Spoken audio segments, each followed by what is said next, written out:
How's it going, guys? Welcome to the Minute channel. We have another video here today to talk about some pretty interesting stuff here, kind of sorta on the realm of Persona 6, but also just in Atlas in general, like Shin Megami Tensei or any of the series that they do. So if you guys are Atlas fans or have played multiple of the games that they have released, you know they do this re-release of a game, typically called an enhanced edition, such as the Persona 5 Royal game, or maybe something different like the Shin Megami Tensei Strange Journey Redux or something like that. Anyway, it's point being is, as you have played a lot of these different series, they typically add an extra character as the new character, as the next character in the series, and for some reason I don't really feel like it always pans out correctly, and I don't know, there's a lot of underlying things here that I want to talk about, so let's kind of just jump into it, right?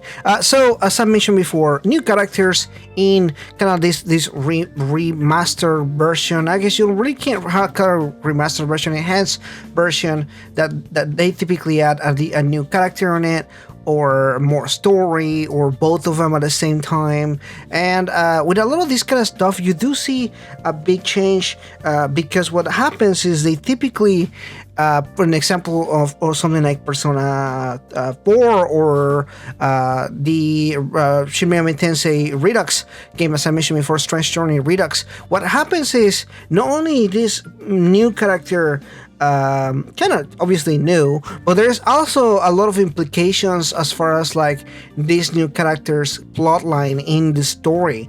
Typically the appearance of this new character is tied into the new game, into whatever they added new and everything, and that's something that I feel like it doesn't really always pan out right.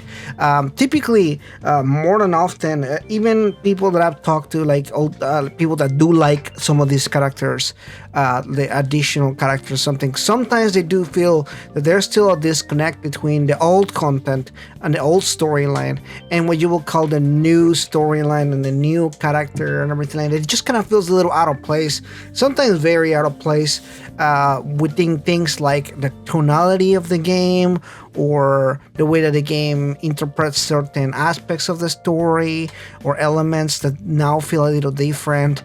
I think particularly, for example, in more recent events, for example in Persona 5 Strikers, they do have a new character, Kazumi. I'm not really gonna go into spoilers about this, so no worries about that. But what happens with her is she's a brand new character, and she's intervene in the story and everything like that in a very interesting way.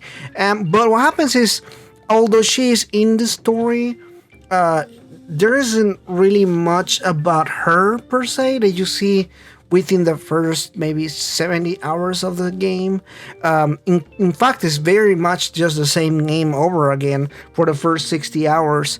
And although you do get a chance to talk to her through social links, there feels like a little bit of a disconnect between her and the rest of the characters. And again, no hate, because I actually did like her quite a bit. I thought her storyline was really interesting, and the design was really cool, and the stuff that they added I liked, but at the same time there is a clear disconnect between her and the rest of the other characters. She does kind of feel a little out of place, especially because she's supposed to be kind of an important part of the story in some sense. Not really, not the most crucial part, but it does feel like she's trying to be an important character in the story and everything. However, there are times where she's just not there, because obviously with budget aspects and everything, Atlas didn't remake the entire game just to add a new character in the game, so you don't really get to play with her very late into the game.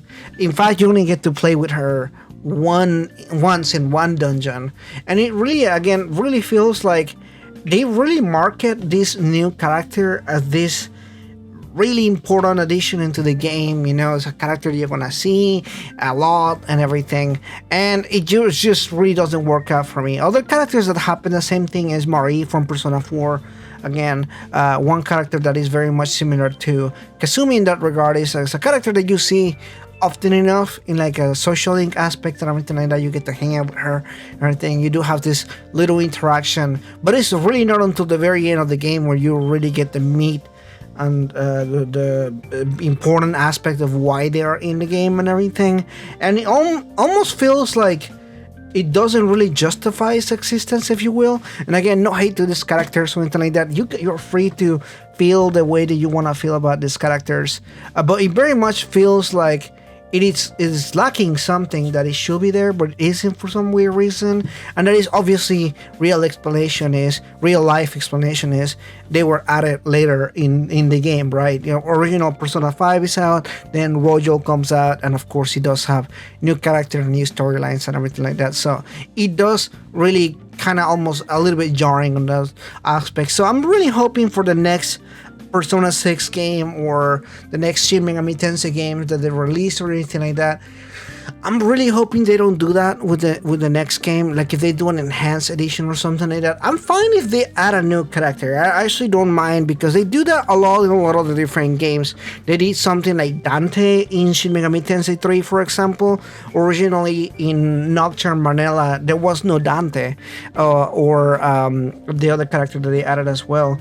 On other games, for example, in Persona 3, although there are some new characters, they are typically just social links that are not crucial into the main story or anything like that. They are just characters that they added into the social link aspect of it, so you get to spend time with them and everything like that. However, they are not like integral to the story or anything like that.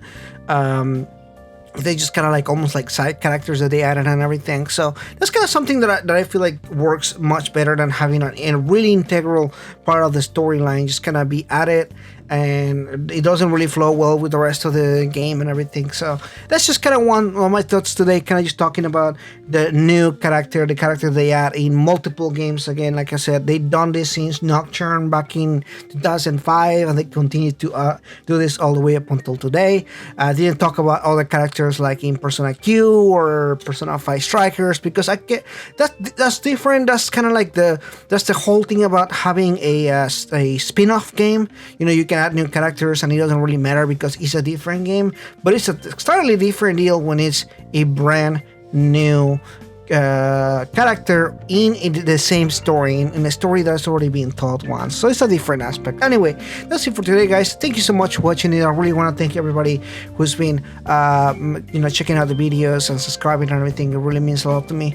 And anyway, I'll see you guys in the next one. Bye bye. But before we end this video, I want to thank all the members: Miko, Another Fox, Demicro, H2DK, King Narukami 45, Ida McNeil, and Rising Oilblin. Thank you so much, guys, for your support. I couldn't make these videos without your help.